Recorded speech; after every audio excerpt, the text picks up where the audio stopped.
जय गुरुदेव।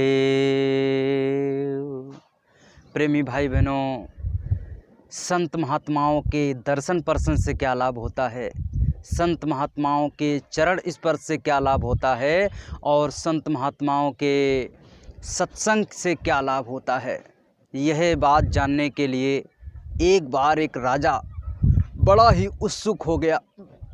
उसने कहा कि मुझे संत महात्माओं के सत्संग से, चरण स्पर्श से और उनके दर्शन पर्शन से क्या लाभ होता है, इसके बारे में जानना है।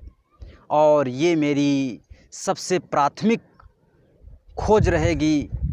उसने जो है, जब वो अपने घर से चला, बड़े बड़े विद्वानों के पास में गया, बड़े बड़े साधुओं के पास में गया, लेकिन उसको इसके बारे में पूर्ण रूप से पता नहीं चल पाया।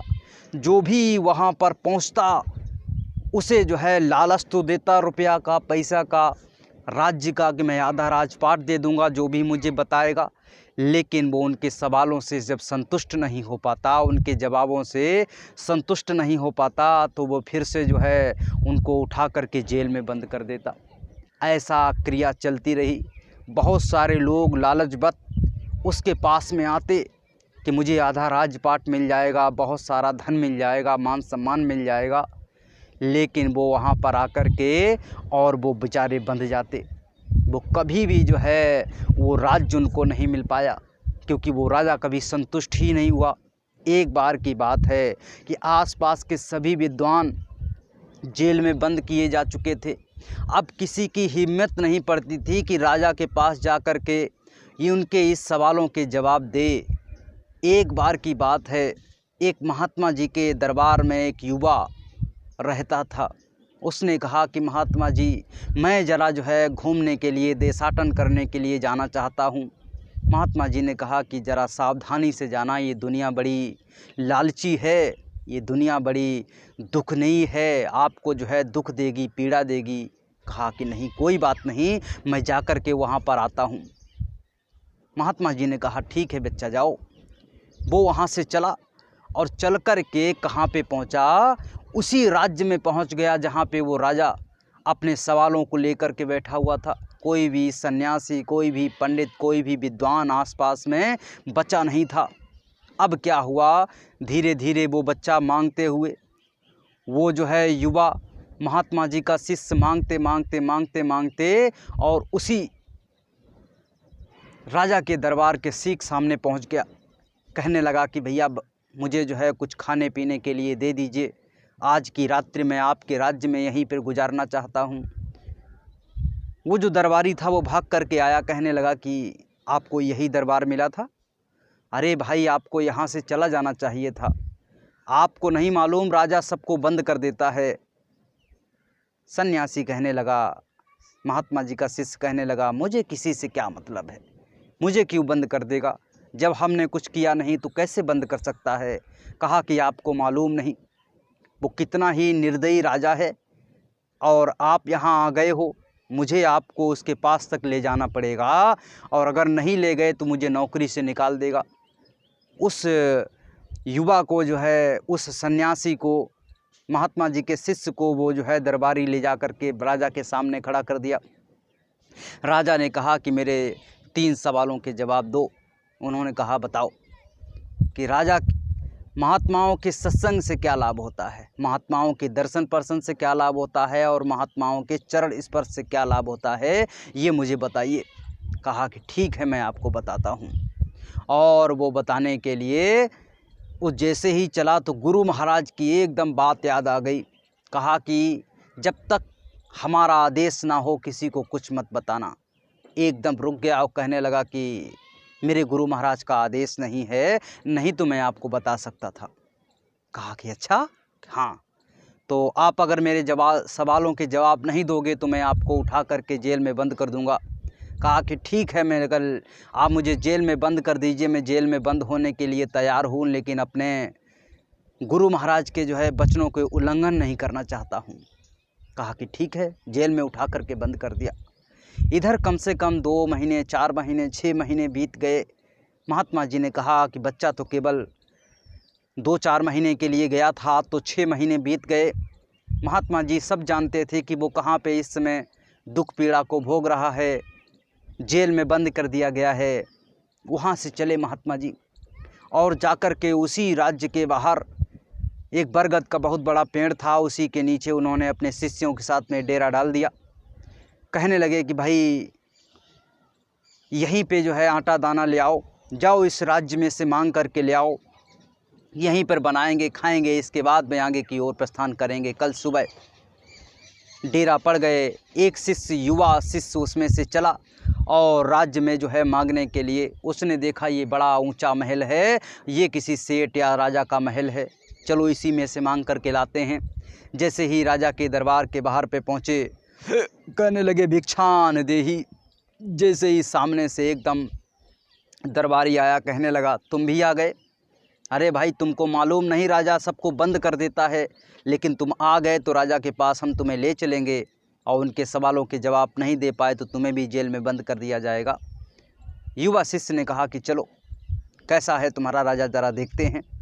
जैसे ही राजा के सामने पहुँचे, राजा ने कहा कि अरे सन्यासी, पहले मुझे मेरे 3 सवालों के जवाब दो। संत महात्माओं के दर्शन पर्शन से क्या लाभ होता है? संत महात्माओं के सत्संग से क्या लाभ होता है? संत महात्माओं के चरण स्पर्श से क्या लाभ होता है? हमको जवाब दो, इसके बाद तुम जो है यहाँ से जा सकते हो, तुम्हें भिक्षा मिलेगी। कहने लगे कि मैं बता तो सकता हूँ, लेकिन मेरे पास आदेश नहीं है, और अगर आपको इसके बारे में जानना है तो मेरे गुरुजी आपके गांव के, आपके शहर के बाहर ठहरे हुए हैं, आप उनसे जाकर के पूछ लीजिए। अब राजा ने कहा कि ऐसा करो, इस युवा को छोड़ो और इसके गुरु को पकड़ करके लाओ, वो मुझे जवाब देगा। अब राजा का आदेश था। जैसे ही सिपाही सब उसको, युवा को लिया और ले जा करके उसके गुरु के पास में पहुँचे। युवा को छोड़ दिया और गुरु से कहा कि आप चलिए, महाराज ने आपको बुलाया है और वो वहाँ पर आपको बुला रहे हैं। उन्होंने कहा किस लिए बुला रहे हैं? आपको इसलिए बुला रहे हैं क्योंकि आप जो है उनके सवालों के जवाब देंगे। महात्मा जी ने कहा ये बताओ, प्यासा नदी के पास जाता है या नदी प्यासे के पास जाती है? कहा कि प्यासा नदी के पास जाता है। तो जानना किसको है, आपके महाराज को या हमें? हमारे महाराज को। तो जाओ, जाकर के भेज दो उनको। सिपाही तुरंत उल्टे पैर लौटे और जाकर के अपने राजा से कहा कि वो महात्मा जी ऐसे ऐसे कह रहे कि प्यासा नदी के पास जाता है या नदी प्यासे के पास जाती है। राजा समझ गया कि ये कोई ना कोई पहुँचे हुए महात्मा हैं। सब आगे से आकर के राजा साहब प्रणाम करते थे, लेकिन ये कोई हमको डांट के अगर कह रहे हैं, हमको समझा के कह रहे हैं, मतलब इनके पास ज्ञान है। राजा अपने घोड़े पे बैठा और जाकर के पहुंचा, महात्मा जी के पास में पहुंचा, एकदम खड़ा हो गया सामने, प्रणाम किया और कहने लगा कि महात्मा जी मेरे सवालों के जवाब दीजिए। सबसे पहले सवाल का जवाब दीजिए कि महात्माओं के दर्शन पर्शन से क्या लाभ होता है? कहा कि ठीक है, दर्शन पर्शन से लाभ देखना चाहते हो, उसका क्या लाभ होता है? जाओ, चले जाओ तुम्हारे जंगल के बाहर। तुम्हारे जंगल के बाहर जो है एक कुआं है, उस कुएं पे देख करके आओ क्या बैठा हुआ है। अब राजा ने तुरंत अपने घोड़े को पकड़ा और ले जा कर के जैसे ही वो अपने जंगल के बाहर पहुंचा, वहाँ पर कुआं बना हुआ था और कुएं पे उसने देखा कि 4 कौवे बैठे हुए हैं। उसने कहा 4 कौवे बैठे हुए हैं। वो लौट करके आया, महात्मा जी के सामने खड़ा हो गया, कहने लगा कि महात्मा जी वहाँ पर 4 कौवे बैठे हुए हैं। महात्मा जी ने कहा कि आपने शायद सही से देखा नहीं, वहाँ पे कौवे नहीं बैठे हैं, जाओ देख करके आओ। कहने लगे हमने अपने आँखों से देखा। महात्मा जी ने कहा ये बताओ, आपके राज्य के मैं कुछ लोगों को ले जा कर के वहाँ पर दिखाऊंगा, अगर कौवे की जगह दूसरा कोई बैठा हुआ तो मैं आपको जो है बताइए कौन सी सज़ा दूँ? तो राजा कहने लगा बात तो सही है, बेइज्जती हो जाएगी। कहा ठीक है, मैं दोबारा देख करके आता हूँ, हो सकता है कोई धोखा हो गया हो। वो गया और जाकर के दोबारा पहुँच गया वहाँ पर, देखा कि वहाँ पर 4 हंस बैठे हुए हैं। उसने कहा धोखा हो गया, अगर हमारे गांव के और हमारे आसपास राज्य के कुछ लोग आते, कहते कि राजा तो बड़ा झूठा है, ये तो कह रहा था वहाँ पे जो है वो आए हुए बैठे हुए हैं कौवे, लेकिन उसकी जगह पे हंस बैठा हुआ है, यानी हमारे राजा को ठीक से दिखाई नहीं देता। तो उसने कहा महात्मा जी बिल्कुल सही कह रहे थे, पहले वहाँ पर हमको सही से देख लेना चाहिए। लौट करके गया और जा कर के कहने लगा महात्मा जी गलती हो गई थी, वहाँ पर 4 हंस बैठे हुए हैं, कौवे नहीं।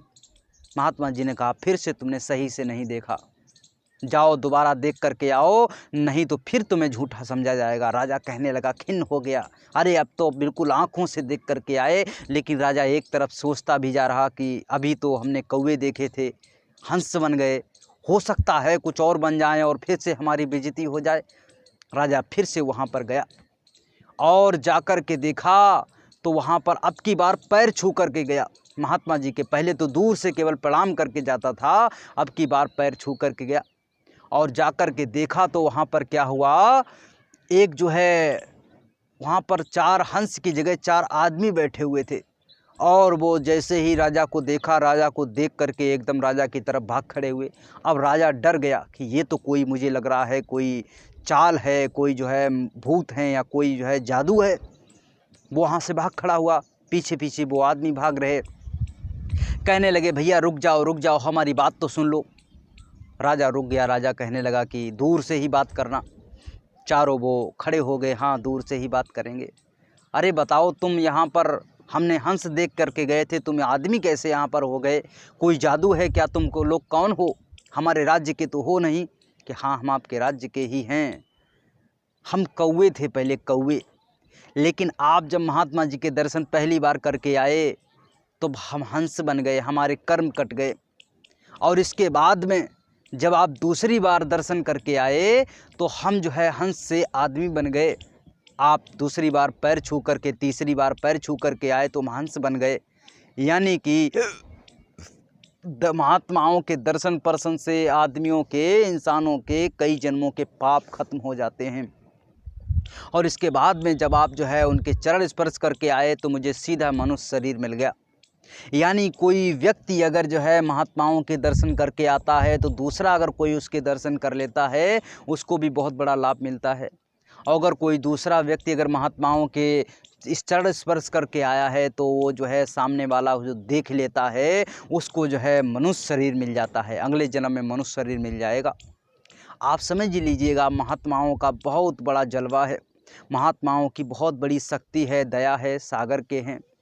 जब उन्होंने कहा कि भाई मुझे यहाँ से निकलना है और मुझे यहाँ से मृत्यु लोक से निकल करके अपने घर जाना है, तो वो चारों आदमी कहने लगे कि हे राजन आप जाओ महात्मा जी से, अब जो है जाकर के अपनी जीवात्मा का कल्याण मांग लो तो आपकी कल्याण हो जाएगा जीवात्मा का। अब राजा लौट करके गया, कहने लगा कि हमारे 2 सवालों के जवाब तो मिल गए। पहला, चरण आपके जो है दर्शन पर्सन से क्या लाभ होता है वो भी मुझे पता चल गया, और आपके चरण स्पर्श से क्या लाभ होता है वो भी मुझे पता चल गया। अब हमें जानना है कि महात्माओं के सत्संग से क्या लाभ होता है। कहा कि जाओ, जाकर के जो है वो नदी है, नदी के किनारे चले जाओ, वहाँ पर जो है आपको रात भर बैठे रहना, सुबह पता चल जाएगा कि महात्माओं के सत्संग से क्या लाभ होता है। कहा कि ठीक है। जा कर के वो पहुँच गया और एक जो है नदी के किनारे बैठ गया। उधर से क्या हुआ, उधर से जो है नदी में एक बहता हुआ मुर्दा आ रहा, और मुर्दे को जैसे ही जो है देखा सियारों ने, तो सियार 2-4 सियार उस नदी में कूद गए और उस मुर्दे को बाहर निकाला खाने की आकांक्षा में कि इसको खा लेंगे। लेकिन उन्होंने सूंघा और सूंघ करके मुर्दे को छोड़ दिया। अब एक जो है कह रहा कि भैया खा लें, दूसरा कह रहा कि तुम्हें मालूम नहीं ये राजा है, राजा, और इसने इतने कर्म किए हैं, इतने पाप किए हैं, अगर इसका मांस खा लिया तो हम पे जो कर्म तो पहले से ही लदे हुए हैं, लेकिन इसका मांस खाने से हम पे और ज़्यादा कर्म लद जाएंगे। ये तो नरक का अधिकारी है और हमें भी साथ में नरक में जाना पड़ेगा, इसलिए इसके मांस को भी खाना गुनाह होगा। अब सियार आपस में बात कर रहे। पहले के राजा महाराजा जो हुआ करते थे वो सियार, चिड़िया, जानवर इनकी भाषाओं को सीखते थे और जानते थे कि क्या बोल रहे हैं। सियार जो बोल रहे थे वो राजा जो है सबकी बात को सुन रहा था और समझ रहा था। राजा अपने आप को धिक्कारने लगा कि मैं राजा हूँ, मैंने भी इस तरीके से कर्म किए, यानी राजा अगर इसके जो है मांस खाने के लिए ये सियार जो है तैयार नहीं हैं, तो बताइए हम कितने पापी हुआ करते हैं। यानी राजा कितने पापी, कुछ ना करते हुए भी बहुत ज़्यादा पाप हो जाते हैं। एक राजा नृग थे, नृग। वो क्या किया करते थे, एक दिन में 10,000 गाय जो है दान करते थे। एक बार की गलती हो गई कि उन्होंने जो है एक महात्मा जी को 2 गाय दे दी, 2 महात्मा जी को 1 गाय दे दी। अब उनसे गलती हो गई, अब दोनों महात्मा आपस में झगड़ गए। वो लौट करके आए, उन्होंने कहा कि मैंने कसम खाई है कि 10,000 से अब गाय ज़्यादा नहीं दूंगा, लेकिन जो है अब आगे से गाय कहाँ से लेकर आऊँ, अब कल आना। महात्मा जी वो जो है दोनों ब्राह्मण कहने लगे, ना हमको अभी चाहिए। उन्होंने कहा अभी नहीं दे सकते, और उसी पे उनका झगड़ा हो गया। तो एक महात्मा जी को कह दिया, ऐसे ऐसे वो मूड हिला रहे थे कि भाई किसको दें किसको नहीं दें। अब वो जो है तब तक एक महात्मा जी को गुस्सा आ गई, और उन्होंने ब्राह्मण देव ने क्या किया, उनको जो है अश्राप दे दिया कि जाओ गिरगिट बन जाना। यानी कि 10,000 गाय का जो है वो दान करते थे, इसके बावजूद जो है क्या बन गए, उनको जो है गिरगिट बनना पड़ा। प्रेमी भाई बहनों, इसीलिए महात्माओं के वो लौट करके राजा आया और आकर के उनसे महात्मा जी से कहने लगा कि महात्मा जी, मुझे जो है बड़ा गलती हो गई मुझसे, मुझे नहीं पता था कि यहाँ पर हमसे जो है इतना बड़ा वो हो जाएगा। हमको नहीं पता था कि मुझे जो है यहाँ से अपनी जीवन को पीछे धकेलना पड़ेगा। मुझे नहीं पता था कि राजा बनने से मुझे कितना बड़ा घाटा हो गया है। अब मैंने तीनों चीज़ों को, अपने तीनों सवालों को पा लिया, अब मेरा जीवन धन्य हो गया। अब मुझे आदेश दीजिए, अब मुझे मार्गदर्शन दीजिए। महात्मा जी ने उनको आदेश दिया, उनको मार्गदर्शन दिया, और राजा का जीवन धन्य हो गया, राजा का जीवन सार्थक हो गया। इसीलिए प्रेमी भाई बहनों, ऐसे ही हमको और आपको भी अपना जीवन धन्य बनाना है, अपना जीवन सार्थक बनाना है, और अपने जीवन में आगे की ओर बढ़ जाना है।